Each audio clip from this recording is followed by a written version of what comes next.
And this simple assertion of equality has become an offensive claim for some and divisive for others. My dear brothers and sisters, we stand at a point in time when God's kingdom is breaking through. The church has an opportunity to speak prophetically into the lives of its people, to the country, and to the world. We should be the first to lament and grieve for the oppressed.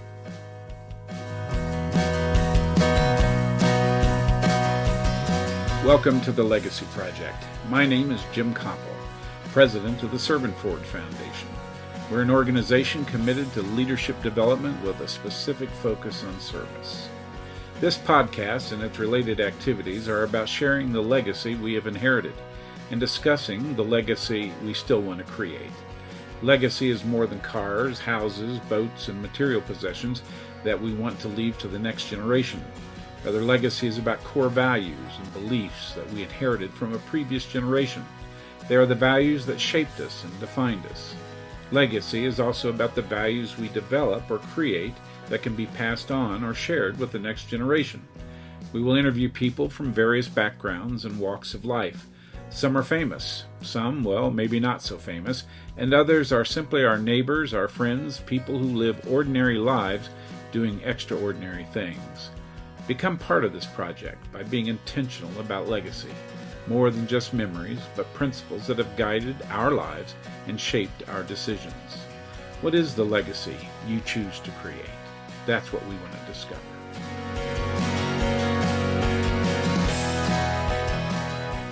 This is Jim Copple, and welcome to the Legacy Project. We're excited today to have Pastor Roshanda Womack from Flint, Michigan, who will be giving us a statement related to the role of the church, especially when it comes to racial reconciliation and racial justice issues in our local communities as well as our nation. Roshanda is a critical thinker on these issues, and we really welcome her remarks and her comments in this important topic to the Legacy Project. So Roshanda, feel free to read your statement. We want to hear it. All right, thank you. Can we lament for Black lives? That is the question at hand. How can evangelical pastors connect with African American communities? I suggest starting with lamenting over Black lives. Over the past year, I've been a part of several conversations with pastors about whether or not the church should speak on police brutality, mass incarceration, or any number of disparities that the African American community faces. The phrase Black Lives Matter, unfortunately, has been avoided by many evangelical pastors due to fear over its political implications and social ramifications within their own congregations. Many have worried about what repercussions they might face if they were thought to be aligned with the movement known as Black Lives Matter. But for me, my concern is the spiritual implications of not aligning ourselves with the intention behind this phrase. The assertion Black Lives Matter is at base an affirmation that seeks to call into being a yet foreseen reality. Further, it is an affirmation that aligns deeply with basic Christian theology. All Christians should agree that Black lives do matter. Expressing concern about the mistreatment of African Americans should not be a controversial statement. Unfortunately, because we live in a society that has been deformed by white supremacy, things like this are complicated. And this simple assertion of equality has become an offensive claim for some and divisive for others. Realizing the struggle that many pastors are having with addressing racial issues, I felt the urgent need to write on this topic as it affects the spiritual formation of every pastor, leader, and congregant. Importantly, I do not want you to miss this opportunity for ministry and teaching in this critical moment. And so I challenge you to create a plan to broach this subject, which has been avoided for far too long. Here are a few suggestions that will help you engage your congregation. First, lament for Black lives. For centuries, Black people have been despised, rejected, terrorized, and slaughtered in this country and around the world. Allow yourself to share in their pain. Try to imagine, if you will, the weight, the stress, the anxiety of knowing that your life doesn't matter to the majority of people around you.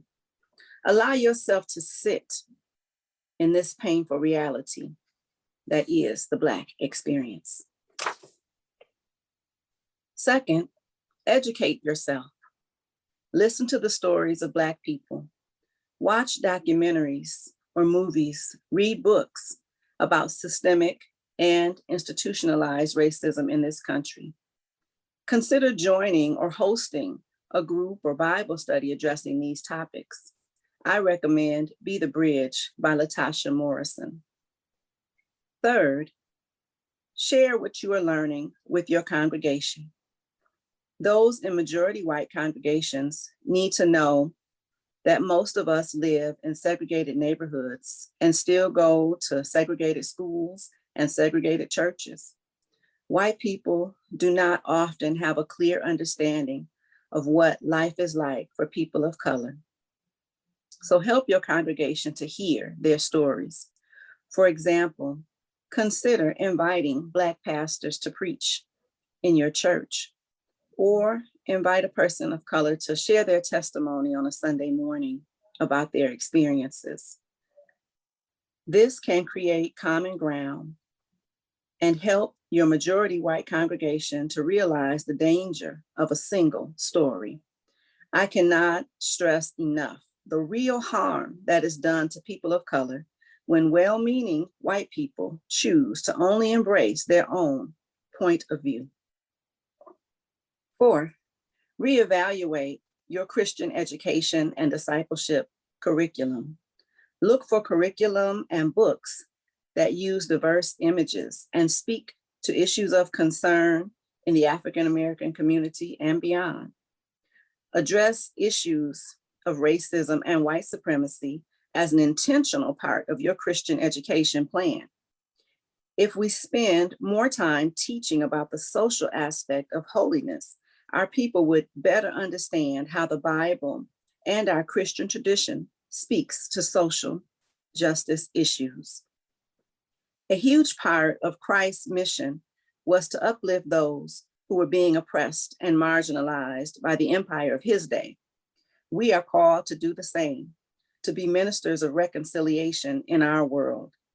Scripture teaches us to bear each other's burdens, and it equips us to respond to racism and inequality. To stand in solidarity with Black people is to stand for the cause of Christ.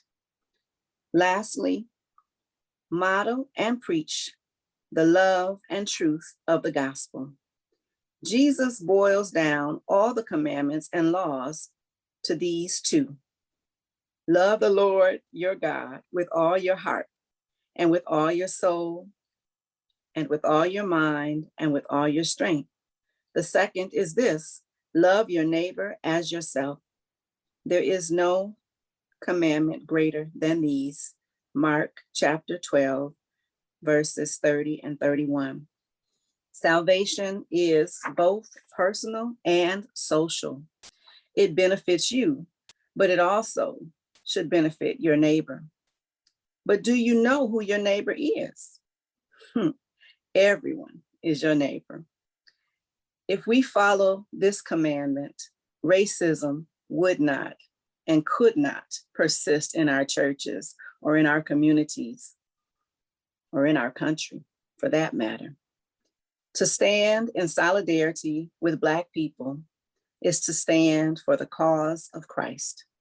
When we follow his example, we can confidently say, Black lives matter.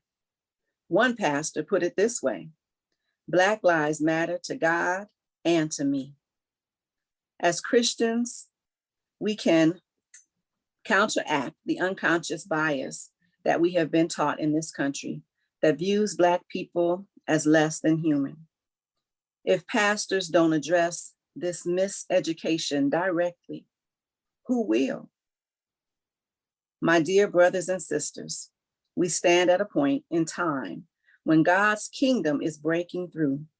The church has an opportunity to speak prophetically into the lives of its people, to the country, and to the world. We should be the first to lament and grieve for the oppressed.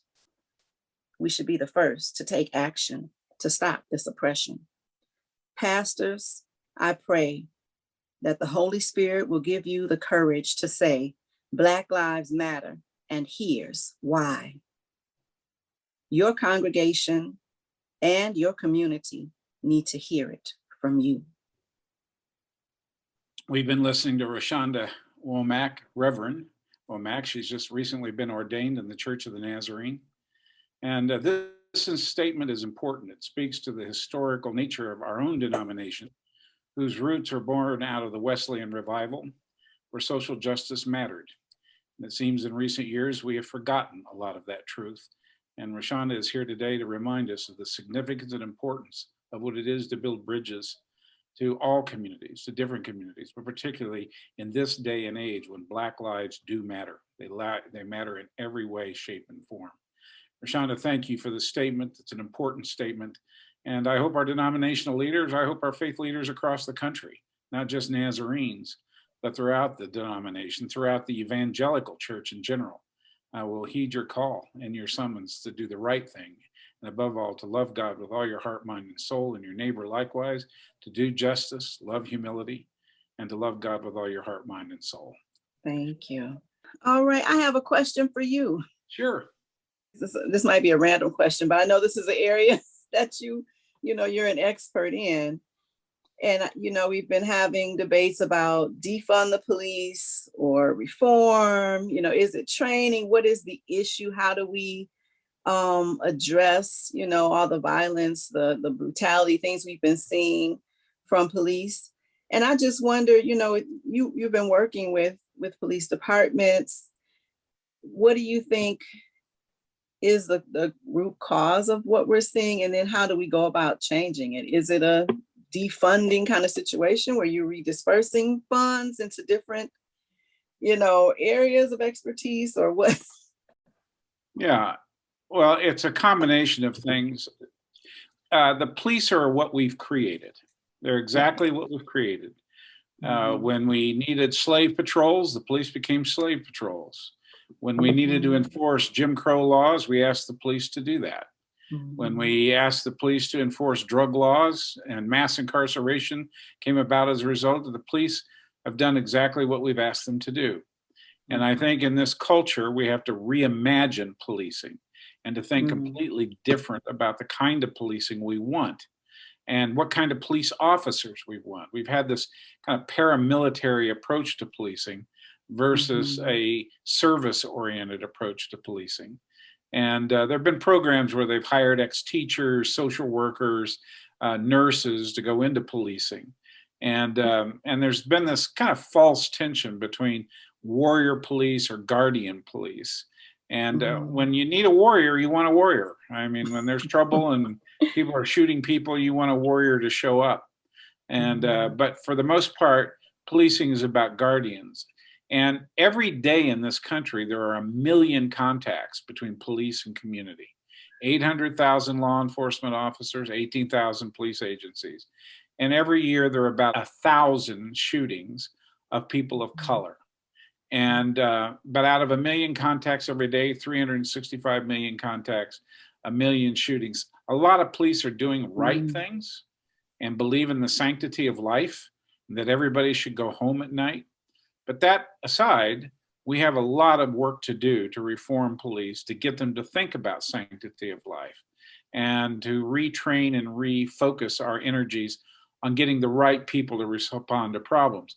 That's why co-responder models or transferring when it comes to defunding police. Police should not be forced to do mental health work. I often use this metaphor that a police union official told me once. He said, the police have become the goalie in our communities. And if you know hockey or soccer, that if you have 45 shots on goal, then the rest of the team's not doing their job. Right. And if you have 10 or 15 shots on goal in a match, then the rest of the team's doing their job. And what's happened is that most of the societal and community problems that we have become the failure of the broader system to do their jobs, whether it's social, mental health, education, anything to deal with issues of poverty, etc. And we call the police to solve those problems. And so we need to move resources to build the capacity of our mental health professionals, our substance abuse professionals, people working in those spaces, often issues that contribute to violence or crime. And if we can get the professionals doing that job 24/7, and just like police are expected to do their jobs 24/7, then we'll probably have less negative encounters between police and the community.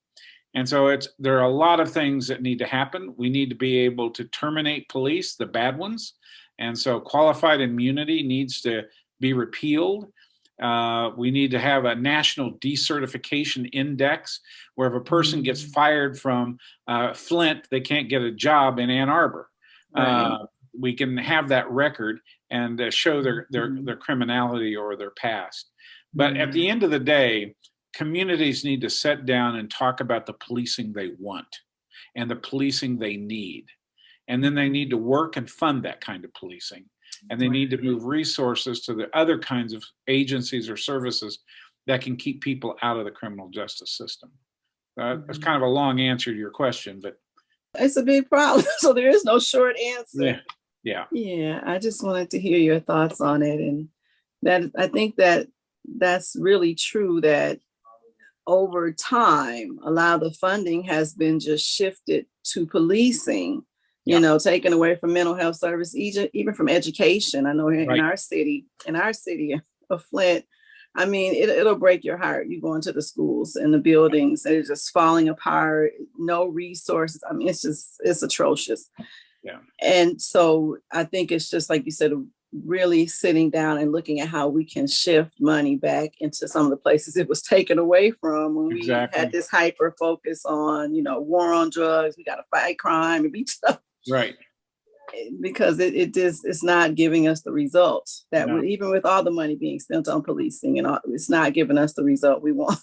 On average in this country, cities spend 50% of their budget on policing. Right. And which is crazy. And the kind of policing that we said we wanted, we've created this paramilitary organization that is difficult to manage and control. And that's where I think the unfortunate death or murder of George Floyd has created this conversation that I hope is different this time. I mean, I've been working at this for 10 years. And when Ferguson happened 6 years ago, it catapulted us into a different kind of conversation. But I have to say, since Ferguson, there have been 27 major task forces or commissions working on policing. And the reality is, and I facilitated 12 of those. And the reality is those task forces and commissions have made changes at the margins. We're still killing Black people. And we're still killing people of color. And we still have bad police. And it goes to the culture of policing.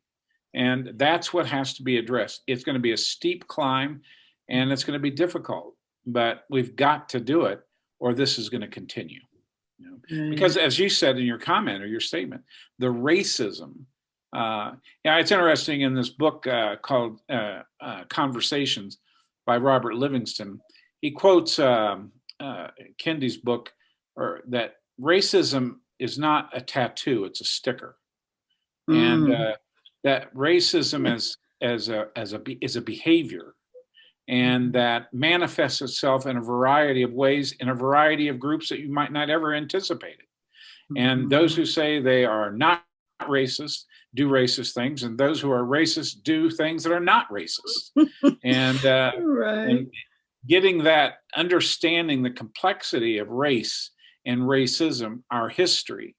I've said in the past, and others have said as well, but I'm sort of modifying my position in this. I don't think racism is in our DNA. I think it's in our decisions, in our choices. And you can have a different response. Just this morning, I came back into Billings, Montana, and I saw an African American walking down the sidewalk, and he was wearing a Boston Red Sox hat. Now, I'm a Boston Red Sox fan. And I rolled my window, and I was with a guy from Montana, and he's a Western guy. And I rolled down my window, and I yelled out at this African American guy, I go Sox. And he looked at me and said, yes, go Sox. And he goes, wow, you talked to him. And I said, well, of course I talked to him. He's a Red Sox fan. I didn't see a black guy. I saw a Red Sox fan. Oh, my goodness. And until we get beyond those kinds of stereotypes and stigmas, and it's some of the simple things that we could do. So right, yeah. I was thinking about the Kerner report, that they did in the 60s, looking at what was causing all these people burning down cities and protesting and rioting. So it's like we already have answers, but we haven't even done those things that were recommended, 50 years ago.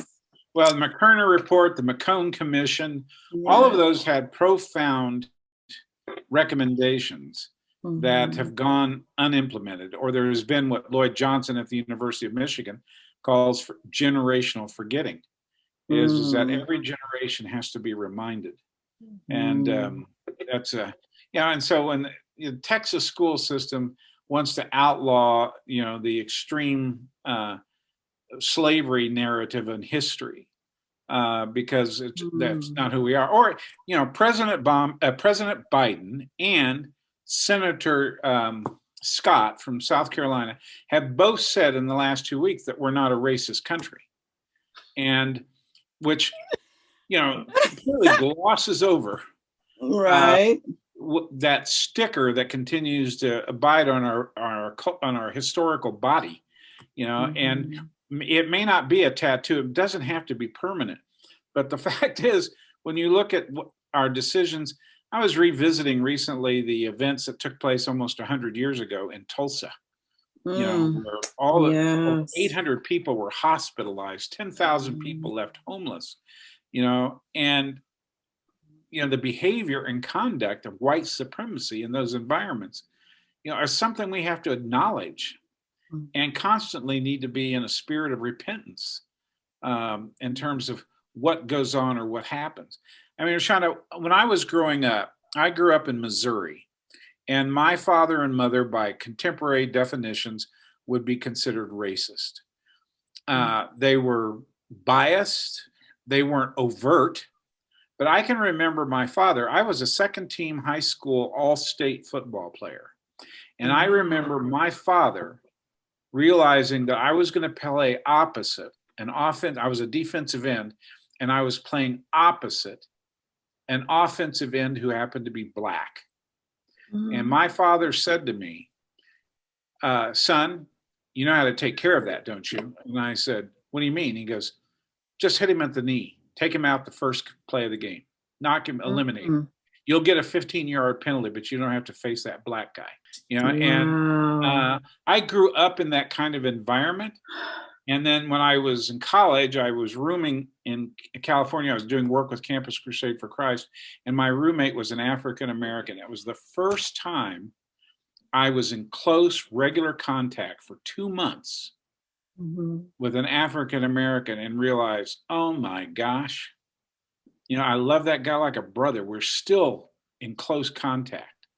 And I had to be, as Brian Stevenson says, proximity is everything. That's right. Being in proximity and being in relationship completely alters and changes that behavior.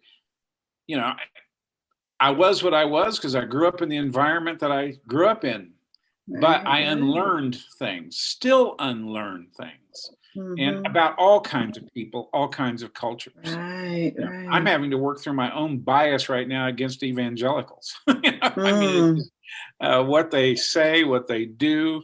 How do I find grace in some of those comments? It's a constant journey, but I think that's a journey God calls us to be in. Yeah, keep me in prayer on that one. Yes. Yeah. That's rough. That's a really rough one. Oh my goodness. It is. That's, All right, friend. Okay, thank you so much for this opportunity. Thank you, Roshanda, for being a part of the Legacy Project. Man, thank you so much. To find out more information about this conversation and other Legacy podcast episodes, go to servantforge.org. Please subscribe to us on your favorite podcast app and consider leaving us a review. We want to hear from you. We want to get your ideas and your opinions. I have a new book that corresponds with the Legacy Project titled The Seeker, Bring Me the Horizon. You can find a copy of it on Amazon or your preferred book distributor. The book corresponds closely with these podcasts. The podcast episode was produced by Matt Erickson and edited by Carissa Erickson. The music is by David Hyde. Please look for a new episode of our podcast coming out soon. Remember, you have inherited a great legacy. You have an opportunity to create a great legacy. Engage your past to build a future.